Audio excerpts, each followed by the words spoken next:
बस्तर में लगातार मुठभेड़ जारी है। कई मुठभेड़ों में आरोप भी लग रहे हैं कि फर्जी मुठभेड़ें हो रही हैं, तो कई मुठभेड़ ऐसे भी हैं जहां की जो माओवादी हैं उनकी शिनाख्ती जब होती है तो लगता है कि हाँ कुछ एक बड़ी मुठभेड़ हुई है, बड़ी सफलता मिली है। इसी तरह से बस्तर ज़िले में बीती रात एक बड़ी मुठभेड़ हुई है जो पुलिस के अधिकारी बता रहे हैं, जिसमें एक 3 लाख का एक माओवादी मारा गया। मौके से एक 303 हथियार भी बरामद हुआ है। जगदलपुर इन सभी जो मारे गए माओवादी थे और उसके साथ में जो सामान था उसे लाया गया है। पिछले बार भी आपको अगर याद होगा इसी स्थान पर मैंने एक महिला माओवादी का शव आपको दिखाया था, उसकी जानकारी दी थी।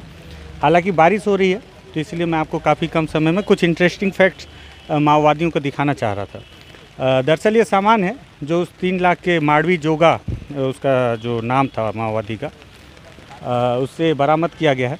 इसमें सबसे ख़ास बात देखिए कि ये माओवादियों के वायरलेस सेट हैं। अभी बस्तर एसपी से मेरी बातचीत हो रही थी तो बता रहे थे कि काफ़ी उन्नत तकनीक के अभी वायरलेस सेट माओवादी जो हैं उपयोग कर रहे हैं।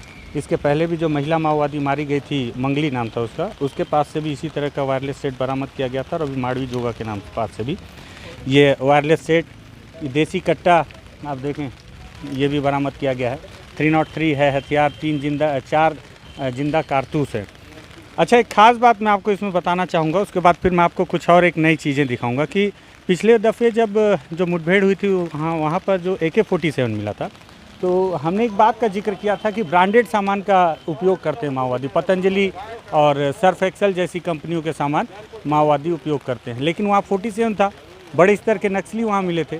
और यहाँ 303 है, तो सीधी सी बात है कि इसमें जो है निचले कैडर का माओवादी था। इसके साथ में भी दैनिक उपयोगी सामान है। अब दैनिक उपयोगी सामान देखिए, यहाँ पे पार्ले जी बिस्किट है और टाइगर बिस्किट है, और साथ ही साथ ये 1 रुपये या 2 रुपये का मिलने वाला ये साबुन है। मतलब साबुन की क्वालिटी देखिए, एक सर्फ एक्सेल भी मिला है जो कि ब्रांडेड आप बोल सकते हैं। लेकिन ये सोचने वाली बात है कि अगर लीडर बड़ा है तो सामान ब्रांडेड है, छोटे माओवादी हैं तो काम चलाओ सामान है जो 2 रुपये 4 रुपये में मिलता है। और हमेशा आप सोचते होंगे कि माओवादी के कैंप में क्या सामान उपयोग किए जाते हैं, क्या होता है, लेकिन आज एक नए मुद्दे पे बातचीत करते हैं। मुद्दा ये है कि माओवादियों के साथ में कई दफ़े कुछ दस्तावेज मिलते हैं। दस्तावेजों में क्या होता है, तो मैं आपको ये इंटरेस्टिंग चीज़ दिखाना चाहता हूँ कि माओवादियों के दस्तावेज किस तरह से होते हैं, क्या क्या लिखा होता है।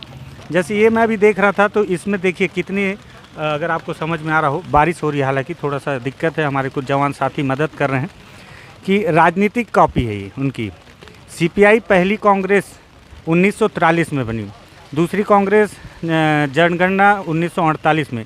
इस तरह से पूरी डिटेल है उनकी, पहली दूसरी चौथा से लेके पूरा इसमें लाइन से उनकी कि कब उनकी CPI की मीटिंग हुई, माओवादियों की 9वीं कांग्रेस की कब हुई थी 2007 में, वियतनाम कम्युनिस्ट पार्टी का जन्म कब हुआ 1930 में, पेरू नेपाल में 1928 में, फिलीपींस में 1962 में। इस तरह की पूरी डिटेलिंग है उनकी। मतलब पूरे विश्व में कम्युनिस्ट पार्टी का उदय कब हुआ और किस तरह से पहला विश्व युद्ध हुआ और किस तरह से दूसरा विश्व युद्ध, वायुसेना भारत देश में कब जन्मा। मतलब कितनी डिटेलिंग में इनके पास में होती है, जबकि काफ़ी छोटे स्तर का माओवादी है ना। ये सोचने वाली बात है।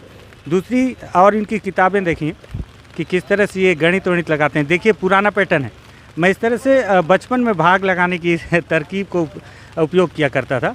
माओवादी आज भी इसी तरह से देखिए भाग लगाने की जो प्रक्रिया है इस तरह से करते हैं। ये उनके और भी हैं कि गुरुजी मैंने अक्षर खेल छात्रा, ये गोंडी भाषा में उन्होंने पूरा डिटेल लिखा हुआ है। प्रश्न उत्तर भी हैं इनके कई, और किस तरह से इन्होंने ये बना रखा है, चित्रकारी भी कर रखी है और अलग अलग चीज़ें हैं इसमें।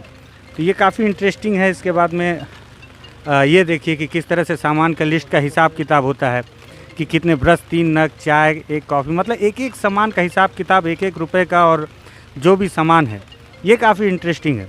इसमें बहुत सारी चीज़ें हैं जो पढ़ने लायक हैं, जिसको ये समझा जा सकता है कि इसको पढ़ के कि किस तरह से माओवादी अपने संगठन में जो छोटे कैंप होते हैं उसमें किस तरह से अपनी सारी जानकारियाँ रखते हैं।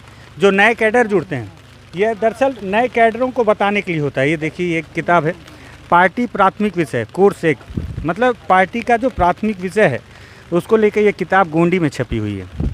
इसमें वे अपने मावा पार्टी तब पेदीर बातोल आंदू, ठीक है। तो ये सारी चीज़ें, मतलब माओवादी पार्टी का उदय क्यों हुआ, क्यों बनाया गया, उद्देश्य क्या है, और इस तरह से अलग अलग नारा जो होता है उनका, जिस तरह से ये सारी चीज़ें वो अपने दस्तावेज़ों में रखते हैं और हर कैंप में इसका वो उपयोग लगातार किया करते हैं कि आंदोलन किसकी मदद से हो रहा है, क्या हो रहा है। बहुत सारी जानकारियाँ हैं इसमें, और हालांकि बहुत लंबा वीडियो बन जाएगा, लेकिन मैं आपको बताऊं कि फिर भी इसमें बहुत इंटरेस्टिंग चीज़ें हैं। इसको जब आप पढ़ेंगे मैं कोशिश करूंगा कि इसकी तस्वीरें आपसे साझा करूं, इसकी तस्वीरें खींच के, जिसको आप मेरे कम्युनिटी में जाके देख पाएंगे। मैं वहां पे अपलोड करने की कोशिश करूंगा। तो बस्तर में माओवाद है, इसका एक ये तस्वीर भी आप देख लें कि निचले कैडर को किस तरह से 2M दर्जे का सामान दिया जाता है और ऊंचे कैडर किस तरह से ब्रांडेड सामान उपयोग करते हैं। साथ ही साथ किस तरह से उनके जो दस्तावेज होते हैं उसमें किन बातों का जिक्र होता है, कितनी डिटेलिंग में इतिहास से लेकर हर चीज़ का जिक्र होता है, और किस तरह से वे अपनी पाठशालाओं में नए कैडरों को सिखाया करते हैं। ऐसी अलग अलग बातों पे बातचीत करेंगे, नई नई तस्वीरें दिखाएंगे, अलग अलग मुद्दों पे बातचीत करेंगे।